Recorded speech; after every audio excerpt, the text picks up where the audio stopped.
Good evening, my fellow Americans. Tonight I want to talk to you on a subject of deep concern to all Americans and to many people in all parts of the world, the war in Vietnam. I believe that one of the reasons for the deep division about Vietnam is that many Americans have lost confidence in what their government has told them about our policy. The American people cannot and should not be asked to support a policy each time I have done so to discuss with you some matter that I believe affected the national interest. In all the decisions I have made in my public life, a quitter. To leave office before my term is completed is abhorrent to every instinct in my body.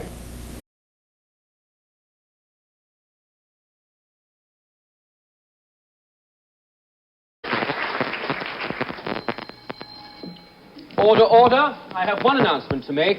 This evening at 8:15 p.m. the presidential debate will be on the motion that the British political system is unresponsive to the wishes of the people. All the candidates for the presidency in tomorrow's elections will speak, and the society will be... You have one over there. Mr. President, sir, to misquote Webster, should something chance to poison it near the head, death and disease through all the land do spread. Now...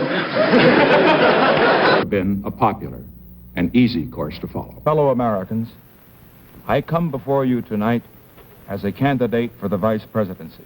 My fellow Americans, 10 days ago in my report to the nation on Vietnam, on the great issues of peace abroad and prosperity without inflation at home.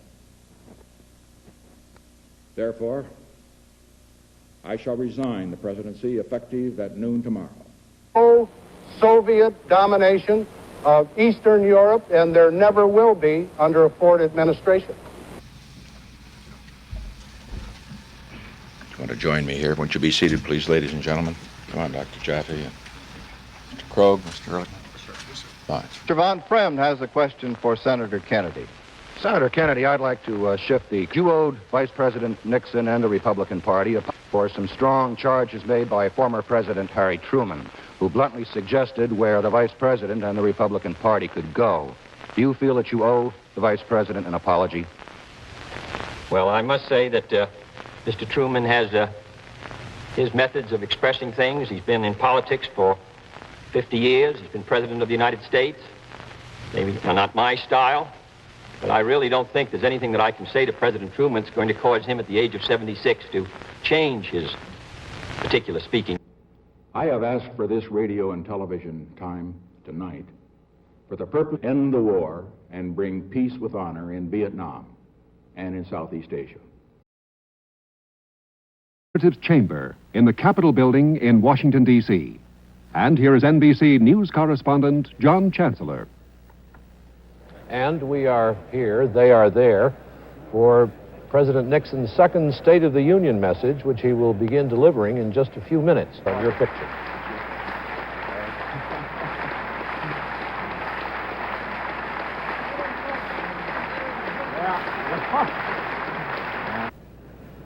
My colleagues of the Congress, I have the distinct privilege and the high personal honor of presenting to you the President of the United States.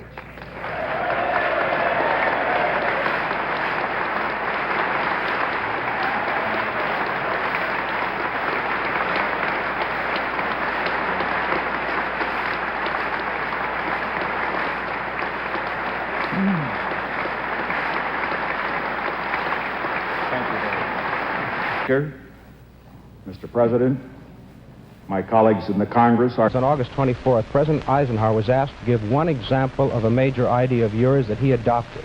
His reply was, and I'm quoting, "If you give me a week, I might think of one. I don't remember." Now, that was a month ago, sir, and the President hasn't brought it up since. And I'm wondering, sir, if you can clarify. I would also suggest that insofar as his statement is concerned, that I think it would be improper for the President of the United States... All of our friends here. I think the record should show that this is one of those spontaneous things that we always arrange whenever the president comes in to speak. The light had left his life forever.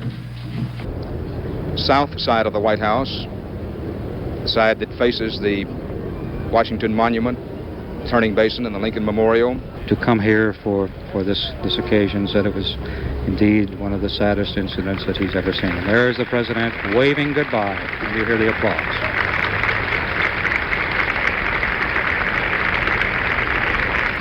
Our long national nightmare is over. Did you really believe it was over when you said that? That's an interesting thing, Phil. You know Bob Hartman, who was my principal, and Bob put together a draft. Mr. Chief Justice, my dear friends, my fellow Americans, the oath that I have taken is the same oath that was taken by George Washington. Is over. Nothing was left unsaid. And at the end of his days, our thanks. We were proud to call him our leader, grateful to know what is left now. When Now continues.